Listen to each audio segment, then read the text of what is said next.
The morning sun cast long shadows across Randolph Air Force Base as Lieutenant Kestrel Saber Nakamura approached the main gate, her duffel bag slung over one shoulder. The transfer orders crinkled in her breast pocket, still warm from the printer at her last assignment.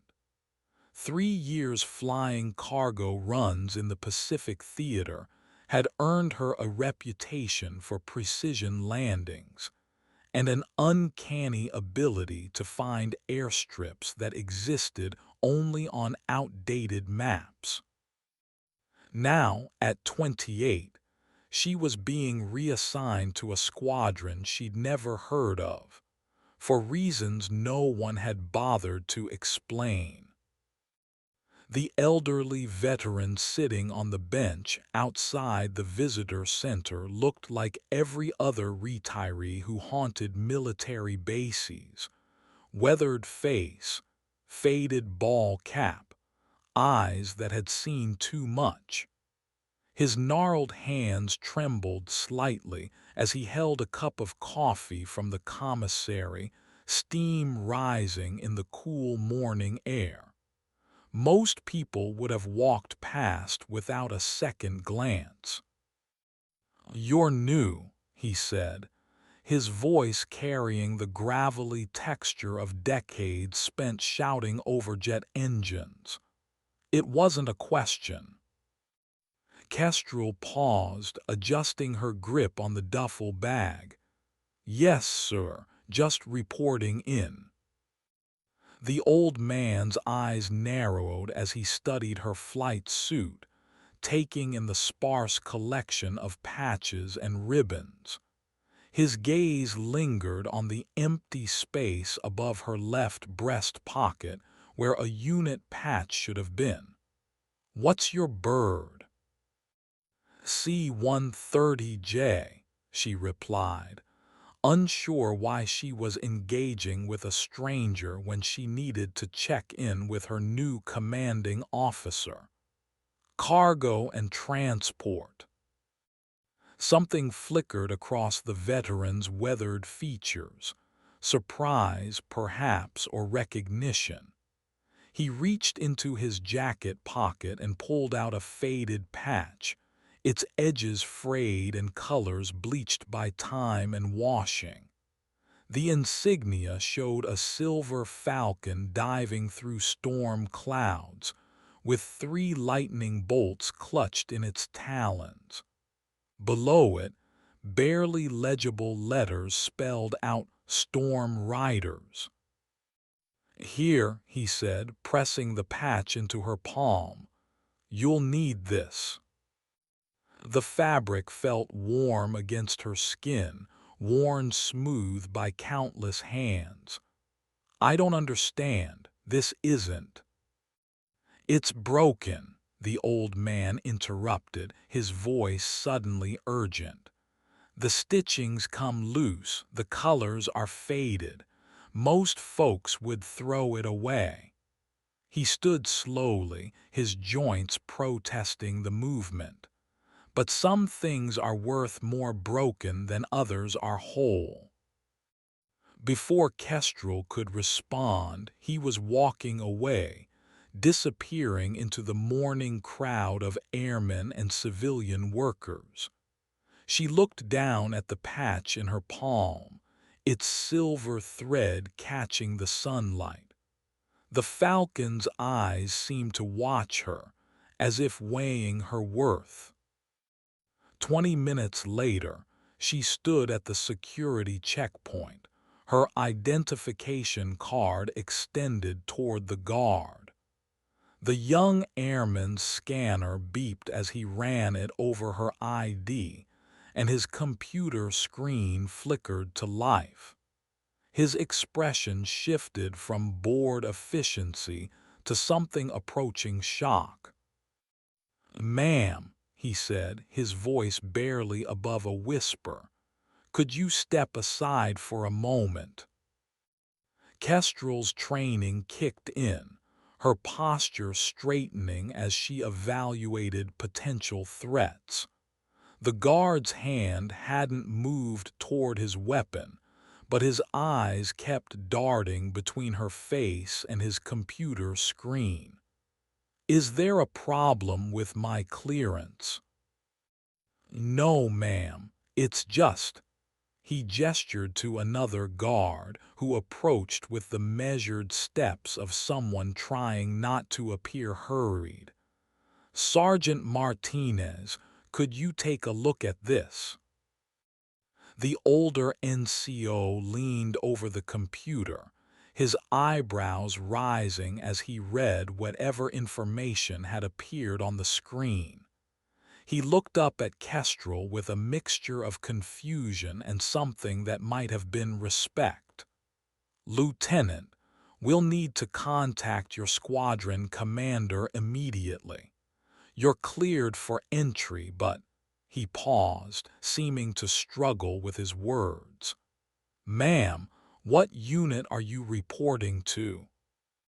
"The 49th Special Operations Squadron," Kestrel replied, though the name felt strange on her tongue. She'd never heard of the unit before receiving her transfer orders. Both guards exchanged glances. The younger one picked up his phone, dialing with trembling fingers. "Colonel Hayes, we have a situation at the main gate." "Yes, sir. She's here." The broken patch in Kestrel's pocket seemed to grow heavier with each passing second. Through the glass windows of the security station, she could see other personnel stopping their conversations to stare in her direction. Word was spreading with the inexorable efficiency of military gossip, and she was at the center of it without understanding why. "Lieutenant," Sergeant Martinez said, his voice carrying a formality that hadn't been there moments before. "Your escort will be here shortly. In the meantime, could you tell me where you got that patch?" Kestrel's hand instinctively moved to her pocket, feeling the worn fabric through the thin material of her flight suit. "What patch?" "The one you're carrying, the Storm Rider's patch." The words hit her like a physical blow. She hadn't mentioned the patch to anyone, hadn't even looked at it closely enough to read the unit designation. "How did you?" "Security cameras, ma'am. We saw the exchange at the visitor center." Martinez's expression had shifted again, now carrying something approaching awe.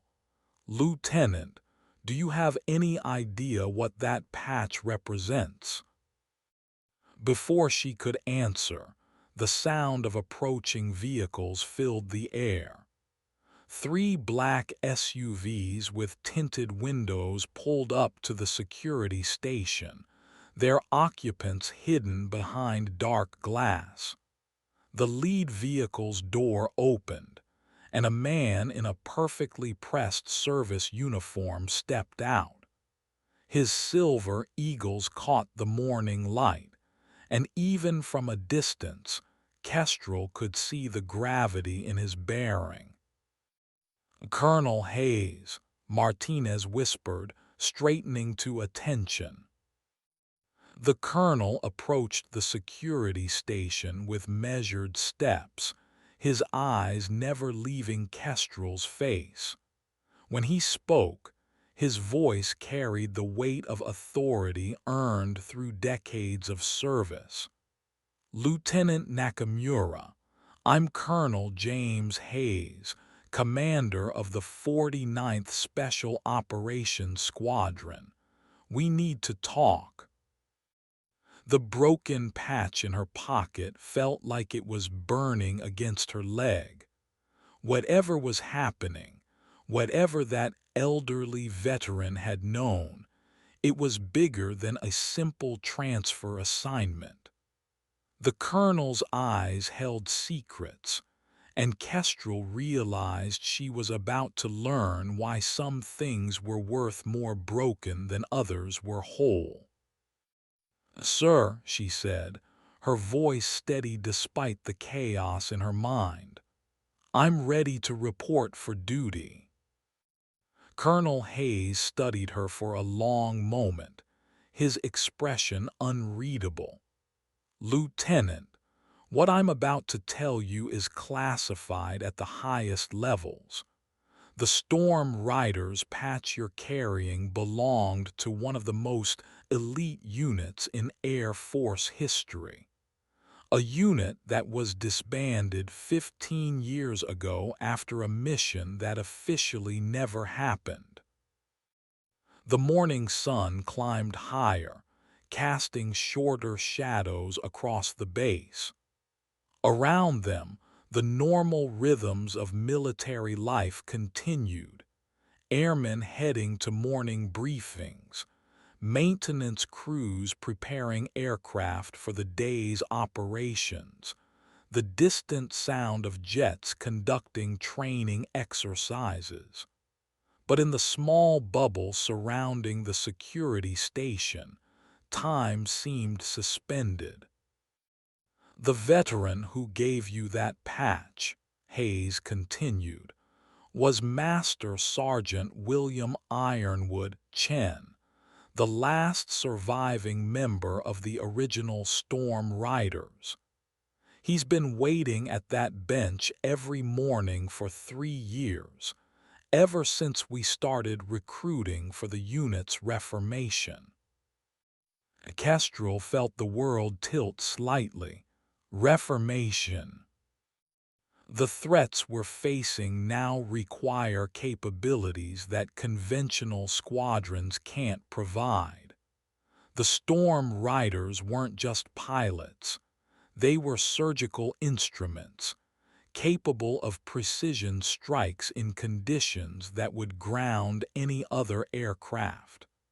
They flew missions that required not just skill, but an understanding of when the mission was more important than the aircraft, or even the pilot. The colonel's words carried the weight of history, of decisions made in rooms where maps were marked with objectives that couldn't be discussed in open air. Kestrel's mind raced, trying to connect the dots between her transfer orders and the broken patch that had found its way into her possession. "Why me?" she asked, though part of her already knew the answer. "Because Master Sergeant Chen has been studying every pilot transfer through this base for 3 years. And yesterday was the first time he stood up from that bench. He's seen over 200 pilots come through that gate, and you're the first one he deemed worthy of carrying that patch." The SUV's engines continued to idle, their occupants still hidden behind tinted glass. Kestrel realized this wasn't just a conversation. It was a test, an evaluation that had begun the moment she'd accepted the patch from the old veteran's trembling hands. "The Storm Riders patch isn't just a unit designation," Hayes explained. "It's a symbol of sacrifice, of missions flown into weather that should have killed everyone involved, of pilots who found ways to land damaged aircraft in impossible conditions. The original unit had a 93% mission success rate over 7 years of operations. Their failure rate was lower than most unit success rates." Kestrel's hand moved to her pocket again, feeling the frayed edges of the patch. "What happened to them?" "They were asked to do something that broke the unit. A mission that required a level of sacrifice that even the Storm Riders couldn't sustain. The details are classified, but the result was the disbanding of the most effective special operations squadron in Air Force history. The colonel's eyes held a depth of knowledge that spoke of classified briefings and decisions that kept him awake at night. We're reforming the unit because the world hasn't gotten safer in the 15 years since they were disbanded. If anything, the threats have evolved to require exactly the capabilities the Storm Riders provided. "And you think I can be part of that?" Kestrel asked, though her voice carried more uncertainty than she intended. "Lieutenant, your record shows precision landing in conditions that grounded other aircraft. You've successfully completed cargo runs through weather systems that other pilots wouldn't attempt. But more importantly, Master Sergeant Chen saw something in you that he recognized. He was the Storm Riders loadmaster for 6 years. He knows what it takes." The broken patch seemed to pulse with its own heartbeat, carrying the weight of history and expectation. Kestrel realized she was standing at a crossroads, with one path leading back to the comfortable predictability of cargo runs, and the other disappearing into classified missions and operations that officially never happened. "What would be my role?" she asked. "Initially, training and evaluation. The Storm Riders weren't just about individual skill. They were about trust, about pilots who could fly in formation through conditions that would separate conventional squadrons. You'd be working with a team that's been hand-selected from across the Air Force, each member carrying their own version of that patch." The colonel gestured toward the idling SUVs. "If you're willing to take the next step, those vehicles will take you to a briefing room where you'll learn more about what the Storm Riders actually do. But once you enter that room, you'll be committed to a level of classification that will change your career permanently." Kestrel looked down at the patch in her palm, its silver thread catching the morning light. The Falcon's eyes seemed to watch her, waiting for her decision. In the distance, she could hear the sound of jets taking off, their engines roaring with the power that had drawn her to aviation in the first place. "What if I'm not good enough?" she asked, voicing the fear that had followed her through every assignment. "Then you'll wash out, and you'll be transferred to a conventional squadron with a security clearance that prevents you from discussing what you've learned. But Lieutenant, Master Sergeant Chen has been waiting 3 years for the right pilot to carry that patch. He's seen hundreds of qualified aviators, and he chose you." The weight of expectation settled on her shoulders like a flight suit that had been tailored specifically for her frame. Kestrel realized this moment had been building since she'd first soloed in a single-engine trainer, every mission and every landing preparing her for a choice she hadn't known she was going to face. "One more question," she said, looking up at the colonel. "The old man, Master Sergeant Chen, why did he call the patch broken?" Hayes smiled for the first time since approaching the security station. Because the storm riders understood that broken things can be stronger than whole ones. That patch has been carried by pilots who flew damaged aircraft home, who completed missions with systems failing around them, who understood that sometimes the mission requires accepting imperfection and finding a way to succeed anyway. The morning sun had reached its zenith, casting sharp shadows across the base. Kestrel felt the weight of decision pressing down on her, the understanding that her answer would determine not just her next assignment, but the trajectory of her entire career. The broken patch in her palm seemed to whisper stories of pilots who had faced similar choices, who had stepped into the unknown because someone had recognized their potential. "I'm ready," she said, her voice carrying a conviction that surprised her. "I'm ready to learn what it means to be a storm rider." Colonel Hayes nodded, his expression shifting to something approaching satisfaction. "Then let's begin." The SUV's door opened with a soft hiss, revealing an interior that spoke of classified briefings and missions that would never appear in official records.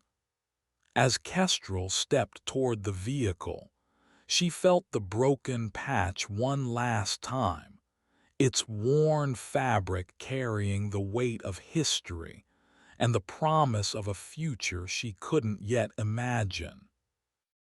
The drive across the base took 15 minutes, passing through checkpoints that required increasingly sophisticated security clearances. With each gate they passed, Kestrel felt herself moving further from the world of conventional military operations and deeper into a realm where missions were measured not in flight hours, but in objectives that couldn't be discussed in official channels. The briefing facility looked like every other administrative building on base: beige walls, fluorescent lighting, the kind of institutional architecture that suggested important but routine work. But the security measures told a different story. Retinal scanners, biometric locks, and guards who carried themselves with the alertness of people, protecting genuinely sensitive information. "Lieutenant Nakamura," Colonel Hayes said as they approached the final checkpoint, "once we enter this room, you'll be briefed on operations that are classified at the TSSCI level. Are you prepared for that level of commitment?"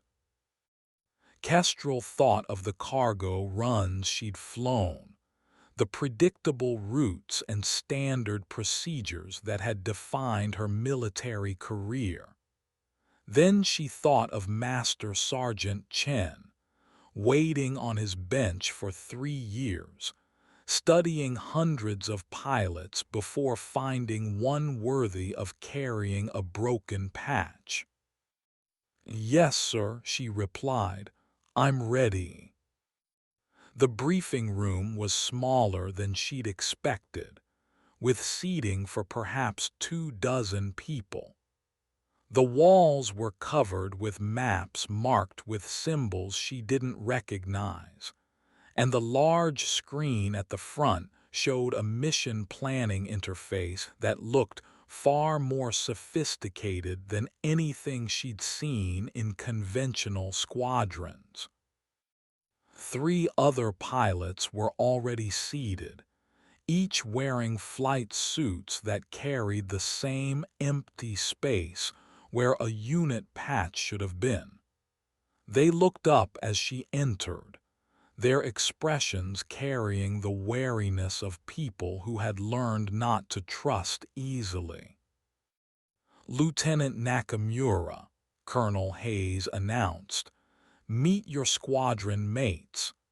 Captain Rodriguez, Major Thompson, and Captain Park. Like you, they've been selected for the Storm Riders Reformation based on their demonstrated abilities and their potential for the kind of operations we conduct." The introductions were brief and professional, each pilot offering a handshake and a call sign that revealed nothing about their backgrounds or specialties. But Kestrel could see the competence in their bearing, the confidence that came from years of successful missions, and the kind of training that turned good pilots into exceptional ones. "Before we begin the technical briefing," Hayes said, activating the room's security systems, "I want you to understand the history of the unit you're joining. The Storm Riders were created in response to a series of missions that required capabilities beyond what conventional squadrons could provide. They weren't just pilots, they were problem solvers, capable of finding solutions when standard procedures failed." The screen flickered to life, showing historical footage of aircraft she didn't recognize. Modified fighters with sensor arrays that looked like they belonged on reconnaissance satellites. Cargo planes with electronic warfare suites that suggested missions far beyond simple transport operations. The original Storm Riders flew missions that officially never happened, Hayes continued. They operated in weather conditions that grounded other aircraft. They landed on airstrips that existed only on classified maps, and they completed objectives that required a level of precision that pushed the boundaries of what was considered possible. The footage showed pilots walking away from aircraft that looked like they'd been through combat, their faces carrying the satisfaction of completed missions and the exhaustion of operating at the edge of human capability. Kestrel found herself studying their expressions, looking for the qualities that had made them worthy of the Storm Riders designation. The unit was disbanded 15 years ago after a mission that required a level of sacrifice that broke the squadron's ability to function. The details of that mission remain classified, but the result was the loss of capabilities that we now realize were essential to national security. Colonel Hayes paused, allowing the weight of his words to settle over the room. The threats we're facing now have evolved to require exactly the capabilities the Storm Riders provided. Precision strikes in denied airspace, reconnaissance missions in conditions that would defeat conventional aircraft, and operations that require a level of coordination that can only be achieved through the kind of training the Storm Riders developed. The screen shifted to show current satellite imagery of regions Kestrel didn't recognize, marked with objective symbols that suggested ongoing operations. Your mission, should you choose to accept it, will be to develop those capabilities for a new generation of threats. You'll be flying aircraft that push the boundaries of current technology, completing missions that require not just skill, but the kind of innovation that the original Storm Riders were known for. Kestrel felt the broken patch in her pocket, its weight seeming to increase with each revelation. The old veteran's words echoed in her mind. Some things were worth more broken than others were whole. She was beginning to understand what he meant. "What kind of training are we talking about?" Captain Rodriguez asked, her voice carrying the directness of someone who had learned to ask the important questions first. 6 months of intensive preparation, Hayes replied. You'll be learning to fly in conditions that would ground conventional aircraft, operating electronic warfare systems that are classified at the highest levels, and developing the kind of coordination that allows a four-ship formation to function as a single entity. The colonel's expression grew more serious. But the training isn't just about technical skills. The Storm Riders were successful because they understood that some missions require a level of commitment that goes beyond standard military professionalism. They were willing to accept risk, to push their aircraft and themselves to the limits of capability, because they understood that the alternative was mission failure. Major Thompson, who had been silent throughout the briefing, spoke up. What happened to the original Storm Riders, the ones who survived the mission that broke the unit? Hayes's expression darkened. Most of them transitioned to conventional squadrons or left the Air Force entirely.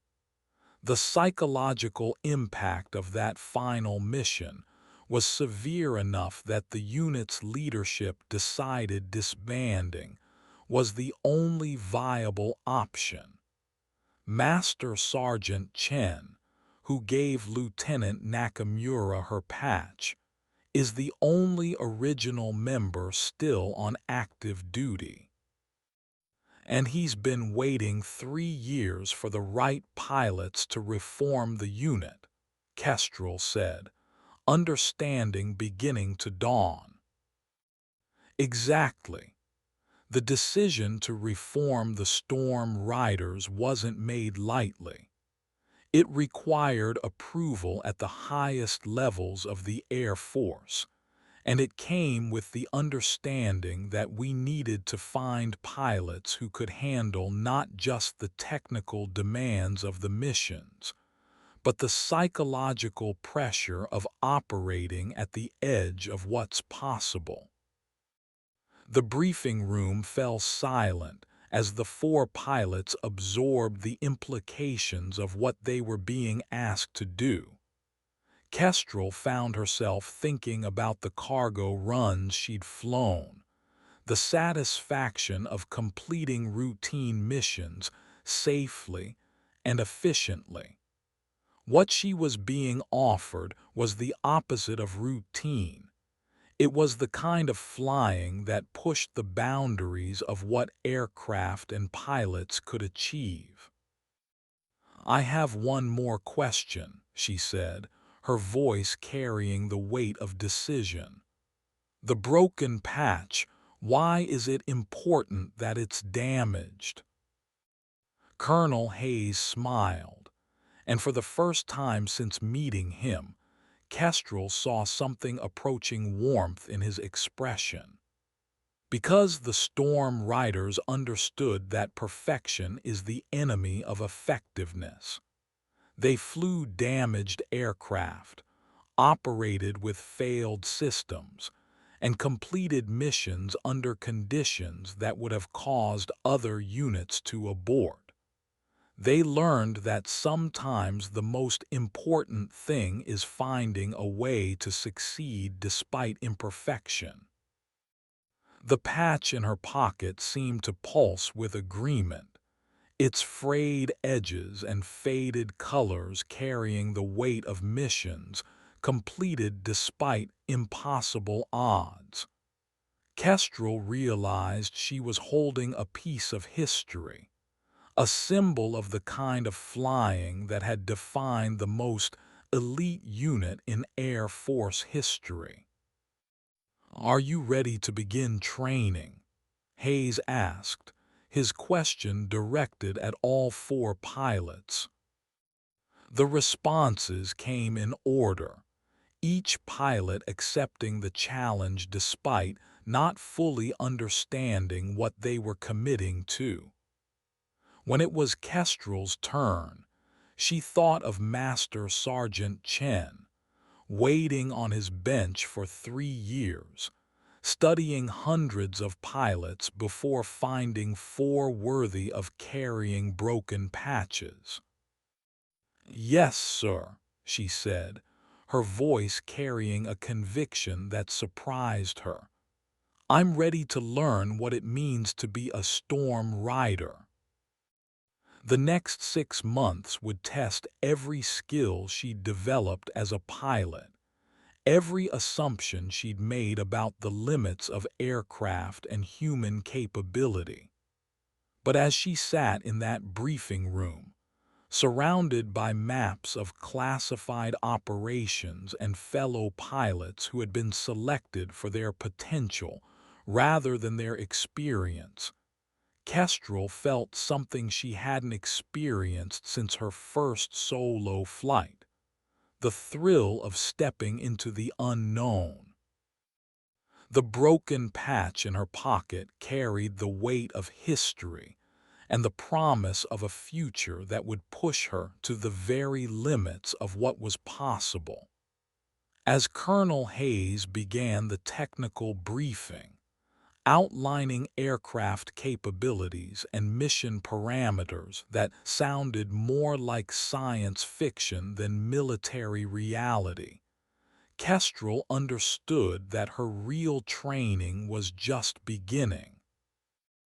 The months that followed blurred together in a haze of intensive preparation that redefined everything Kestrel thought she knew about flying. The Storm Riders training facility, located in a classified section of the base that didn't appear on any official maps, became her second home. Days started before dawn with physical conditioning that pushed her body to its limits, followed by technical briefings that introduced her to aircraft systems that seemed to defy the laws of physics. Her first glimpse of the aircraft she'd be flying came on a Tuesday morning in October, when Colonel Hayes led the four pilots to a hangar that required 3 separate security clearances to enter. The aircraft inside looked like nothing she'd ever seen, sleek and angular, with sensor arrays that suggested capabilities far beyond conventional fighters. "The F-22R," Hayes announced, his voice carrying the pride of someone introducing a masterpiece. "Modified specifically for Storm Riders operations. Enhanced stealth capabilities, advanced electronic warfare systems, and flight characteristics that push the boundaries of what's physically possible." Captain Rodriguez whistled softly, her eyes taking in the aircraft's unusual configuration. "What's the R stand for?" "Reconnaissance," Hayes replied. "These aircraft are designed for missions that require not just stealth, but the ability to gather intelligence in denied airspace. You'll be flying into regions where conventional aircraft would be detected and engaged before they could complete their objectives. The aircraft's cockpit looked like something from a science fiction movie, with displays that showed information in formats Kestrel didn't recognize. But as she studied the controls, she began to see the logic behind the design. Everything was positioned for maximum efficiency, allowing pilots to manage complex systems while maintaining the situational awareness required for combat operations. Your first month of training will focus on basic familiarization, Hayes continued. Learning the aircraft systems, understanding its capabilities and limitations, and developing the kind of proficiency that will allow you to operate effectively in high-stress environments. The training schedule was relentless. 14-hour days that began with simulator sessions and ended with academic study of mission parameters that pushed the boundaries of classification. Kestrel found herself learning to fly in conditions that would have been inconceivable in conventional aircraft, through weather systems that generated electromagnetic interference, at altitudes that required pressurization systems that pushed human physiology to its limits. But the most challenging aspect of the training wasn't technical, it was psychological. The Storm Riders' approach to mission completion required a level of commitment that went beyond standard military professionalism. They were taught to accept risk, to push their aircraft and themselves to the very edge of capability, because mission failure was considered unacceptable. The original Storm Riders had a motto, Colonel Hayes explained during one of their evening briefings: success through adaptation. They understood that no mission plan survives contact with reality, and they developed the kind of flexibility that allowed them to find solutions when standard procedures failed. The four pilots were becoming a team, though the process was neither quick nor easy. Each brought their own experience and perspective, and learning to function as a coordinated unit required constant communication and mutual trust. Captain Rodriguez, with her background in electronic warfare, became the squadron's expert on the advanced sensor systems. Major Thompson, whose previous experience included combat operations, provided insights into the tactical applications of their training. Captain Park, quiet and methodical, proved to have an intuitive understanding of the modified aircraft's flight characteristics that impressed even their instructors. And Kestrel found herself becoming the squadron's specialist in precision flying, the kind of exact control that allowed operations in weather conditions that would ground conventional aircraft. The key to Storm Riders' success, their lead instructor explained during a particularly challenging simulation, is understanding that the aircraft is just a tool. The real capability comes from the pilot's ability to adapt, to find solutions when systems fail, and to maintain mission focus under conditions that would overwhelm most people. The simulation they were running involved a reconnaissance mission through a weather system that generated electromagnetic interference capable of disabling most electronic systems. The objective was to gather intelligence on a target that couldn't be approached through conventional means, requiring a level of precision flying that pushed the boundaries of what was considered possible. "Saber, you're taking point," the instructor announced, using the call sign that had followed her from her previous assignment. "Rodriguez, you're running electronic warfare. Thompson, you're responsible for threat assessment. Park, your backup pilot and mission coordinator." The simulation began with conditions that seemed designed to test their ability to function under pressure. The weather system generated lightning that interfered with their navigation systems, and the electromagnetic environment made communication difficult. But as they worked through the challenges, Kestrel found herself entering a state of focus that reminded her why she'd become a pilot in the first place. The modified aircraft responded to her inputs with a precision that seemed almost telepathic. Where conventional fighters would have been overwhelmed by the electromagnetic interference, the F-22R's advanced systems continued to function, providing the information necessary to maintain formation and navigate through conditions that would have been impossible for other aircraft.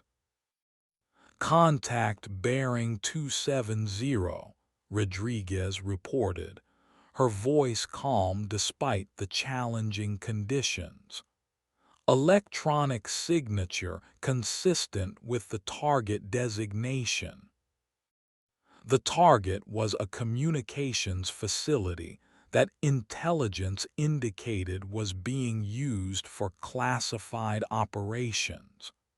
Their mission was to gather enough information to determine the facility's purpose, without alerting the operators to their presence. It required flying close enough to penetrate the facility's security measures, while maintaining the stealth characteristics that kept them invisible to detection systems. "I have visual confirmation," Park reported from her position as backup pilot. "The facility configuration matches intelligence reports, but there are additional structures that weren't in the briefing materials." The kind of adaptation that the Storm Riders were famous for required making decisions with incomplete information, using professional judgment to determine mission parameters in real time. Kestrel found herself analyzing the situation, weighing the value of additional intelligence against the risk of detection. "Saber, what's your assessment?" the instructor asked, his voice carrying the weight of evaluation. "The additional structures suggest expanded operations," Kestrel replied, her mind working through the implications. "We need to adjust our approach to gather intelligence on the new facilities while maintaining our stealth profile." The decision required splitting the formation, with 2 aircraft maintaining overwatch while the other 2 conducted close reconnaissance. It was exactly the kind of tactical flexibility that the original Storm Riders had been known for, and executing it successfully required a level of coordination that the four pilots were still developing. Execute the split, the instructor confirmed. Sabre and Rodriguez, you're taking the close approach. Thompson and Park, maintain overwatch and be ready to provide support if the situation changes. The next 20 minutes tested every skill they'd developed during their months of training. Flying in formation through conditions that interfered with their communication systems, gathering intelligence that required getting close enough to the target to risk detection, and maintaining the kind of situational awareness that would allow them to respond to threats that could emerge without warning. When the simulation ended, the four pilots sat in their cockpits for several minutes, processing what they'd experienced.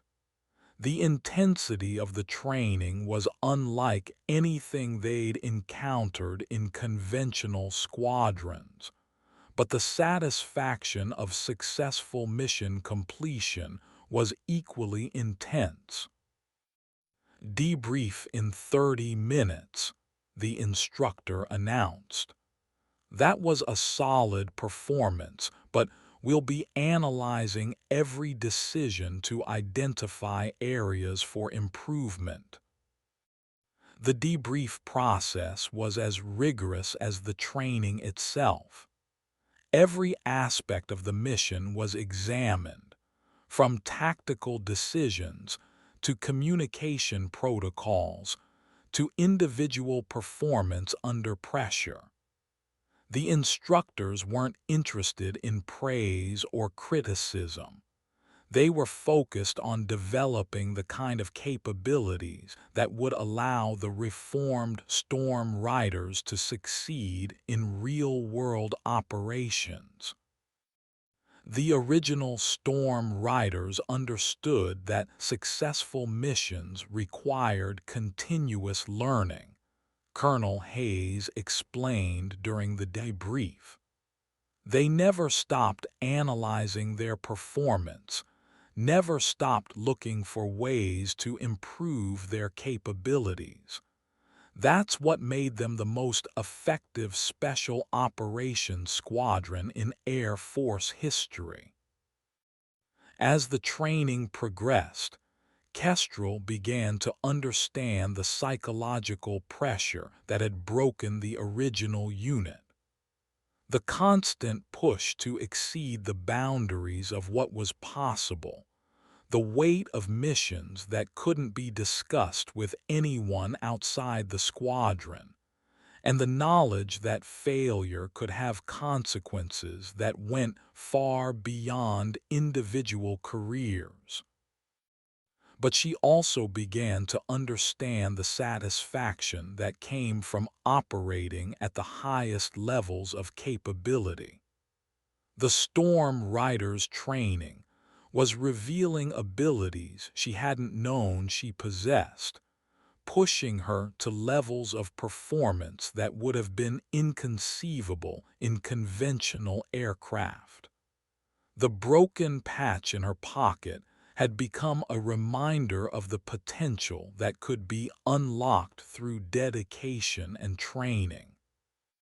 "You're ready for your first real mission," Colonel Hayes announced on a Friday morning in March, exactly 6 months after her first briefing. "It's a reconnaissance operation that will test everything you've learned during training." The mission briefing was conducted in a room that required security clearances she'd only recently obtained. The target was a facility in a region that couldn't be identified on any map she'd seen, requiring capabilities that pushed the boundaries of what their modified aircraft could achieve. "This is what you've been training for," Hayes explained as classified imagery filled the briefing room screens. A mission that requires not just technical skill, but the kind of adaptability that made the original Storm riders legendary. Kestrel felt the weight of the broken patch in her pocket, its frayed edges and faded colors carrying the expectations of every pilot who had worn the Storm Rider's designation. In a few hours, she would be flying into conditions that would test every skill she'd developed, every assumption she'd made about the limits of aircraft and human capability. The transformation from training to operational status felt like crossing a threshold she hadn't fully understood existed. As she prepared for her first mission as a Storm Rider, Kestrel realized that the broken patch had become more than a symbol. It had become a part of her identity, a reminder of the kind of pilot she was becoming. The pre-flight briefing took place in a secure facility that didn't appear on any base maps, its location known only to personnel with the highest security clearances. The four pilots sat around a table covered with charts and satellite imagery, listening to intelligence officers describe a mission that pushed the boundaries of what was considered possible. The target is a communications facility located in a region that experiences severe electromagnetic interference, the intelligence officer explained, his voice carrying the weight of information that couldn't be shared outside the room. Conventional aircraft can't operate in the area due to the interference, but intelligence indicates the facility is being used for activities that pose a significant threat to national security. The facility was located in a mountainous region that generated its own weather patterns, creating conditions that would challenge even the modified aircraft they'd been training to fly. The electromagnetic interference was natural, caused by geological formations that created an environment hostile to most electronic systems. Your mission is to gather intelligence on the facility's operations without alerting the personnel to your presence. The briefing continued. This requires maintaining stealth characteristics while operating in conditions that will test your aircraft's capabilities to their limits. The mission parameters were unlike anything Kestrel had experienced during her years of flying cargo runs.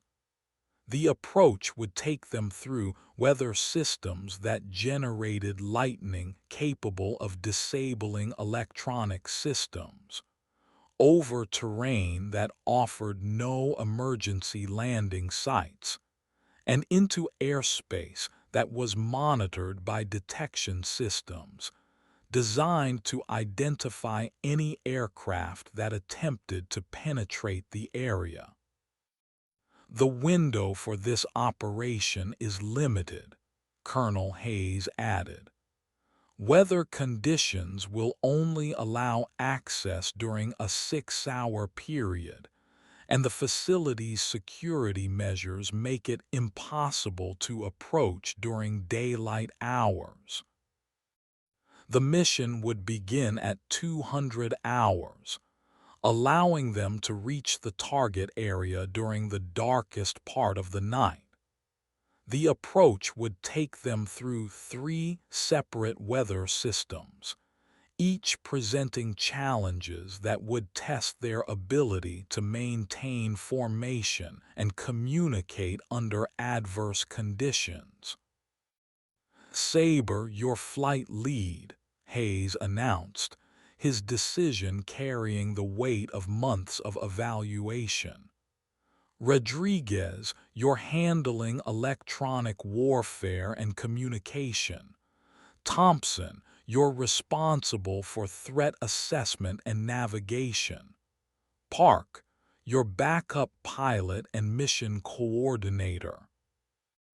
The responsibility of flight lead was something Kestrel had never experienced in conventional aircraft.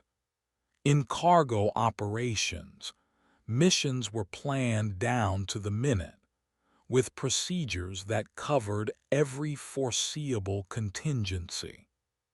But Storm Rider's operations required a level of adaptability that put the mission's success in the hands of the pilot's judgment and ability to make decisions under pressure.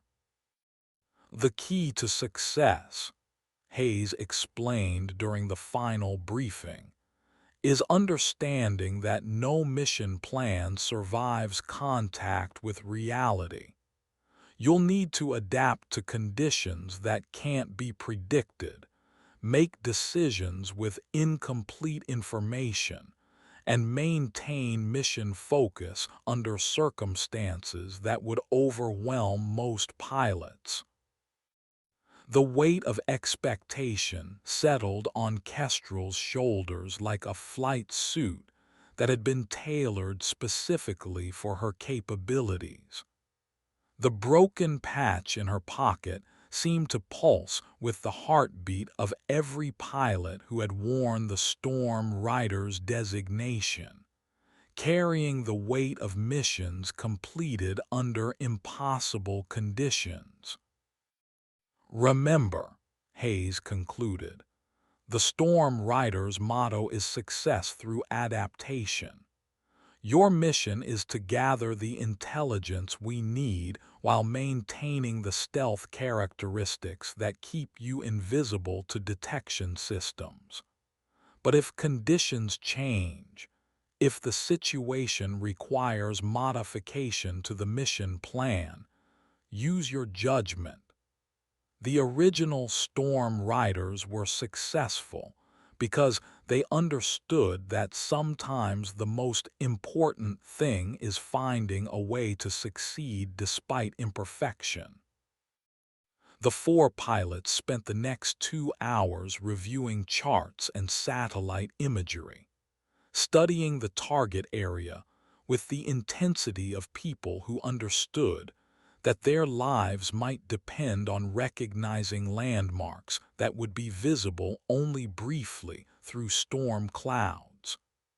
The electromagnetic interference meant that their navigation systems would be unreliable, requiring them to rely on visual references and dead reckoning techniques that had been largely abandoned by conventional aircraft.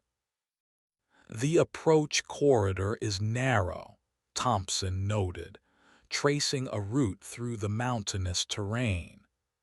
"If we deviate more than 2 degrees from the planned course, we'll be flying into terrain that offers no